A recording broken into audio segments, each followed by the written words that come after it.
Sepakat para ulama ala anna Isra Mi'raj kana bi ruh wal jasad. Yang dipanggil Isra dan Mi'raj adalah ruh dan jasad. Ruh tanpa jasad apa namanya? Ruh tanpa jasad apa namanya? Bendoro. Kalau di kita tuh ya, ruh tanpa jasad ya setan gitu ya.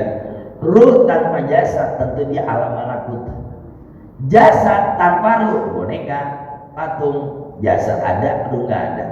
Maka Nabi Muhammad ruh dan jasadnya, bukan ruh dalam mimpinya, bukan jasad tanpa ruh yang tidak dipahaminya. Dua-duanya sampai beliau mengatakan, kalau Isra Mi'raj itu aku hanya ruh, aku masih merasakan bagaimana berkibarnya saya punya gamis. Subhanallah, masya Allah, Jadi kita benar-benar harus bangga nih kepada Nabi Muhammad. Tidak ada nabi yang diangkat ke langit kecuali beliau. Nah, dulu Nabi Musa ditidurkan ruhnya. Ashabul Kahfi berapa lama di goa? 309 tahun ruhnya. Nabi Isa juga begitu. Semua nabi ruh, semua mukjizat para nabi ruh. Tapi kalau Nabi Muhammad bareng sama jasadnya, sehingga gamis beliau diabadikan di Topkapi itu di Turki. Itu adalah gamis yang pernah Isra dan Mi'raj, tembus ke langit sampai ke langit ke-7. Makanya ada sebuah kaidah di dalam bahasa Arab namanya Syekh Ali Mur'i yang bikin. Idza qaranta Musa wa Muhammad, dan kalau kalian membandingkan Nabi Musa dengan Nabi Muhammad, maka aku akan bandingkan. Di dalam Al-Qur'an Allah Subhanahu wa taala nyuruh Nabi Musa lepas sendal. Ya Musa ikhla' na'laik innaka bil wadil muqaddas tuwa izab ila fir'auna innahu tagha. Hei Musa, lepas sendalmu tatkala Musa lagi pengen ketemu dengan Allah di Bukit Tursina. Watini wazaitun. Watu risini, turisini itu Tursina. Silakan cari tafsirnya. Waktu Nabi Musa naik ke Bukit Tursina, lepas sendalnya, surah Allah. Innaka bil wadil muqaddas tuwa, kamu ada di lembah yang disucikan oleh Allah. Dilepas sendal Nabi Musa menunggu cahaya Allah, baru sampai wa Musa saliko. Bukit Tursina hancur, Musa pingsan. Kenapa? Nabi Musa mengundang Allah ke bumi. Sebaliknya, Nabi Muhammad Isra dan Mi'raj lengkap dengan sendal-sendalnya, di mana malaikat Jibril gak bisa nemenin. Subhanallah. Saya berasa ini ya, ketika itu Jibril, hadza firaqu baini wa bainak, ini adalah perpisahan kita Muhammad. Saya capai Sidratul Muntaha, saya gak berani ke arsy Allah. Itu kejadian Pak sama saya Pak. Cuma bedanya kalau Jibril taat, kalau saya agak bandel. Alhamdulillah binikmatillah, hari Senin lalu saya berceramah di wakil kasat kita di Perumahan Pati Kuningan dengan ibu-ibu bersin waktu itu. Senin kemarin saya ceramah jam 9:30, harus sampai di masjid 6:30 pagi Pak. Ceramahnya 9:30. Ibu Pak Arif Rahman bilang, Pak Ustadz sampainya 6:30. Saya pikir pengajian jam tuh kelar, saya itikaf di masjid. Subhanallah, masya Allah, ahli ibadah banget saya Pak. Tidak ada yang masuk masjid 6:30 hari Senin kecuali saya. Mau gimana lagi tuh? Nah, ketika sampai di pemeriksaan pos, ternyata yang nganterin saya harus berada tempat yang berbeda sama saya, karena kediaman beliau steril dari orang-orang. Akhirnya yang ini harus tunggu di sini gitu. Nah, saya ingat perjalanan Isra dan Mi'raj. Pak Ustadz mohon maaf, supir santrinya di sini saja di pos, tenang, ada TV, ada bahkan ada salah satu ajudan yang punya game kalau memang bete gitu nungguin Pak Ustadz, sementara Pak Ustadz naik mobil golf ke dalam gitu. Oh gitu, saya ingat perjalanan Isra dan Mi'raj, disuruh di situ. Itu baru santri saya, bagaimana Jibril alaihis salam yang gak boleh naik. Terus saya bilang, Pak, kalau saya sendiri saya iseng Pak, mohon dibolehkan dah. Akhirnya saya lapor komandan, Pak Ustadz minta ditemenin. Saya bilang aja, saya kalau nggak ada ini badan saya lagi mau dipijit Pak. Saya bilang gitu aja. Pada santri saya nggak bisa pijit sama sekali itu. Iya, saya pengen dipijit dulu di masjid kan sambil nunggu 2,5 jam. Rupanya setelah itu ada koordinasi dengan komandan, nggak boleh, tetap harus Pak Ustadz karena ada Bu Dirjen dan seluruh rombongan gitu. Itu acaranya waktu itu tasyakur hari berapa? Baik, udah saya berangkat. Saya rasa-rasa ini kayak Isra dan Mi'raj, di mana ajudan disuruh di situ kita berangkat.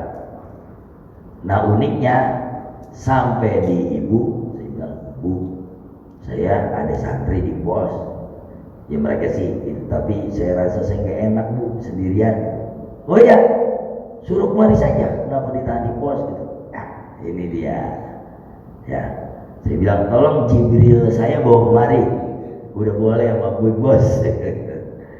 Itu bayangkan Nabi Muhammad dilepas oleh Jibril Sidratul Muntaha. Makanya Nabi Muhammad gak mau.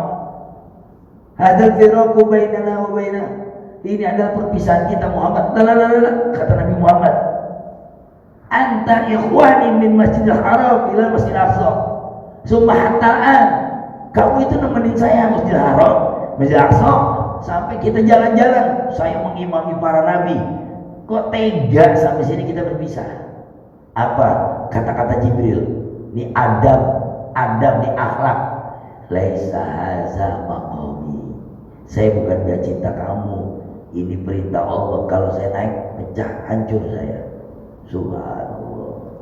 Dan Nabi Muhammad bareng sama gamis-gamis jeleknya naik ke atas. Di situ ulama sepakat. Coba kita lihat perkataan ulama. Yang kitab ini dilarang di Saudi. Apa kata beliau? Idza kana aidon, kalau begitu adanya walibasuhu wa na'luhu wa kullu masya'inin muta'allaq bi badani a'zam wa a'la min malaikat Jibril. Kalau begitu, tanpa beliau ganti baju, ganti sendal, maka sendal bajunya saat beliau Isra Mi'raj itu lebih mulia daripada malaikat Jibril. Apa yang menempel kepada Nabi Muhammad ngikut, sementara Jibril berhenti di Sidratul Muntaha. Beliau kan gak telanjangan. Jadi apa yang menempel? Karenanya lah asarun nubuwah, bekas-bekas Nabi itu berkah. Saya katakan sekali lagi, ini yang gak dimauin oleh pemerintah saat itu. Dianggap nanti ada kultus terhadap gamis Nabi yang udah sampai, sehingga disembunyikan. Makanya kitab ini gak boleh diedarkan. Padahal betul adanya. Apa saja yang nempel kepada Nabi Muhammad pasti berkah. Contoh, diperkuat oleh Sayyid Muhammad, karena beliau kan dilarang ini pesantren beliau. Saya ke Saifah aja harus laporan dulu. Pemerintah beliau itu galak banget, itu pemerintah Saudi. Sampai dikatakan, kalau begitu adanya, maka akan aku ceritakan anna khabitu bi anna ghanam Bani Sa'ad, bahwa kambing-kambing Bani Sa'ad itu adalah kambing terbaik karena pernah didoakan oleh Nabi Muhammad. Sampai sekarang kambing-kambing Arab Bani Sa'ad itu yang punya perawakan kalau kayak kita domba Garut, yang harganya sampai 12 juta domba Garut. Kalau perawakan di Saudi, kambing yang paling bagus Bani Sa'ad. Punyanya siapa? Halimatus Sa'diyah. Siapa? Emak susunya Nabi Muhammad. Karena Nabi Muhammad hadir di keluarga itu, barokah. Anaknya berkah, kambingnya berkah. Maka kambing terbaik peranakan Bani Sa'ad. Lagi, kurma ajwa. Kurma ajwa itu bukan kurma Nabi Muhammad, bukan, tapi kurma yang didoakan dan ditanam. Waktu ada orang-orang dari kabilah Bani Suhum, mereka mau nanam, didoakan sama Nabi, kemudian dipegang kurma itu sama Nabi. Nah, hasil daripada kurma itu sampai sekarang paling mahal. Apa yang nempel kepada Nabi Muhammad kemudian menjadi mahal. Masya Allah. Contoh lagi nih, contoh. Ada kulit kambing, berapa harganya kulit kambing? 12.000, belum diapa-apain. Kemudian dicukur kulitnya, diberikan nama Muhammad, kemudian dibikin seperti bingkai. Jadi mahal nggak? Oke, sekarang saya ganti. Saya beli kulit kambing yang sama, saya cukur, saya namain Nanang. Mahal nggak di kulit? Siapa ini? Malaikat apa ini mencabut nyawa masih ya? Ya Ustaz, betul ya? Apa yang nempel dengan Nabi Muhammad jadi mahal. Kita ganti nama Rudi, kita ganti nama Agus, bisa mahal nggak? Nggak ada harganya. Tapi kalau udah Muhammad, dia nggak boleh ada di tanah, dia nggak boleh ada. Masya Allah, apa yang menempel dengan Nabi Muhammad menjadi barokah. Maka itu saya katakan, kalau Nabi Muhammad hadir di Jatiwaringin, hadir di Jakarta Timur sini, saya kira gamis itu sudah lebih indah daripada perhiasan-perhiasan bekas John Lennon. Ya, gitar John Lennon dihargain berapa triliun? Masya Allah, bukan miliar lagi Pak. Katanya gitar John Lennon itu sudah tembus harga 1,5 triliun. Sebuah gitar. Bayangkan gamis Nabi Muhammad yang Isra dan Mi'raj. Makanya pemerintah yang paham waktu itu dinasti Ottoman yang dibilang oleh Turki. Ya, Masya Allah. Dari Utsmaniyah, dia yang paham. Masuklah Al-Wahabiyah, nggak paham tentang itu. Sama begini, tahadus binimah yang saya pakai ini dari Habib Rizik. Makanya saya ketika baca ini, saya pakai aja. Yang saya pakai ini dari Habib Rizik, bukan langsung dari Habib Rizik. Dari saya ceramah waktu itu, kemudian ada santrinya titip ini dari Habib buat Ustadz. Ya udah saya pakai. Nah ini dari front, dia kasih saya ini. Sekarang karena ini betul dari beliau, sekarang saya tanya Ustadz Nana, Ustadz ini dari Habib Rizik atau dari guru antum dah, dihargai 500.000. Kalau kecintaan jangan 500.000, 1 juta pun dibayarin cinta. Dan orang mau bayarin ini 2 juta. Siapa? Nih anaknya Kiai Dasuki Kalimalang kemarin minta bayarin ini 2 juta. Saya bilang bukan soalan bayaran, ini pemberian cinta, nggak akan saya jual. Tuh coba kalau pemberian Pak Mayor Rosid, pego saya lepas. Artinya apa? Apa yang menempel kepada guru kita pasti jadi mahal. Apa yang menempel kepada nenek kita, orang tua kita pasti jadi mahal. Bagaimana yang nempel kepada Nabi Muhammad Sallallahu Alaihi Wasallam? Itu dia yang mau saya bahas di Isra Mi'raj. Orang taunya cuma di Isra Mi'raj, sholat turun, dapat berita sholatnya begini. Coba kita lihat lebih teliti, lebih dalam lagi. Apakah Nabi Muhammad telanjang waktu Isra Mi'raj? Terus kemana gamisnya? Kemana terompahnya? Kemana tongkatnya? Apakah itu gak berkah? Kita sangat kurang menghargai sejarah. Bukan kita sih, pemerintah Saudi sangat kurang menghargai sejarah. Akhirnya sekarang kemana itu gamis? Akhirnya kemana? Oleh dinasti Ottoman, dari Sultan Hamid II diambil. Sekarang adanya di Turki, adanya malah di Turki, bukan di Madinah. Bukan di Madinah. Allah. Kemudian pada peristiwa Isra Mi'raj lagi, Rasulullah SAW berangkat di malam hari sepertiga malam terakhir. Wa qala ta'ala wa wa'adna Musa 30 lailah wa asmannaha bi ashri fatamma miqatu rabbi 40 lailah. Nabi Musa pernah punya kesepakatan dengan Allah tunggu 40 malam. Nabi Muhammad sepertiga malam. Ulang, ini pangkat Nabi kita nih. Wa wa'adna Musa 30 lailah. Nabi Musa dijanjikan 3 hari.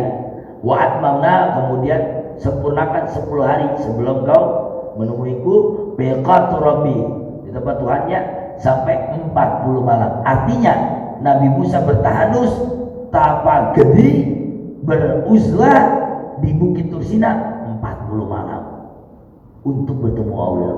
Nabi Muhammad sepertiga malam terakhir antara waktu sahur sama waktu subuh dengan jaraknya 50 ayat. Ingat ya, antara sahur sama subuh jaraknya itu 50, tapi 50 ayatnya bacaan bapak-bapak, bukan bacaan Ustaz Nanang. Kalau Ustaz Nanang 50 ayat setengah 7 belum kelar ya. Jadi 50 ayatnya 50 ayat kayak begini. Saya qulu subhanahu minan nasi ma wallahu man qiblatimul lati kanu 'alaiha kullil masyriq wal maghrib, seperti itu 50 ayat. Maka antara sahur sama waktu subuh itulah perjalanan Nabi Muhammad. Bayangkan itu Mekah, Palestina, naik, semua itu terjadi sampai melihat neraka, melihat surga dalam 1/4 waktu sahur Subhanallah. Sementara Nabi Musa butuh berapa tadi? 40 malam. Ya Allah. Subhanallah, sangat hebat ya kita punya Nabi Muhammad SAW. Cuma kemudian Nabi Muhammad dikasih tahu oleh Jibril ketika beliau jalan, ya Muhammad inzil fasoli, turun sholat. Nah ini mawakil mubarak. Inilah Nabi Jibril ngajarin petilasan. Suka nemu petilasan, ada keraton ini, Raja Brawijaya. Hargai, bukan diibadahi, hargai. Sebab Nabi Muhammad di dalam kitab hadis Bukhari dikatakan inzil fasoli, hei Muhammad turun sholat. Kemudian berangkat lagi, ya Muhammad inzil fasoli. 5 tempat beliau turun.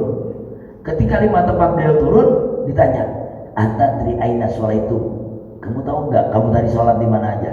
Sholat yang pertama Nabi Muhammad SAW pertama, famina awwal ardin, itu adalah tempat kamu nanti Thaibah, tempat kamu hijrah. Jadi Nabi Muhammad sudah tahu sebetulnya beliau akan hijrah mana, karena beliau udah sholat.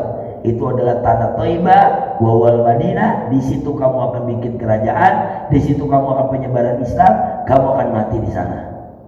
Mujizat Nabi Muhammad, beliau sudah tahu.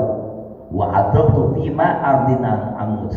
Aku sudah mengetahui di mana aku akan dimatikan karena Jibril kasih tahu ini dia. Sementara kita tahu nggak? Masya Allah. Maka kalau bagi kita tugas kita, ya Allah matikan kami di bumi Mekah dan Madinah. Itu doa kita. Sekalipun kita mati di Kober, tetap kita doanya mati Mekah di Madinah. Itu Mbak Munjuber ya. Habis cium hajar aswad kembali ke rumah sakit meninggal. Habis cium hajar aswad, subhanallah. Maka Ustaz saya pengen deh kayak Mbak Maimunah Zubair, gampang mau cium hajar aswad.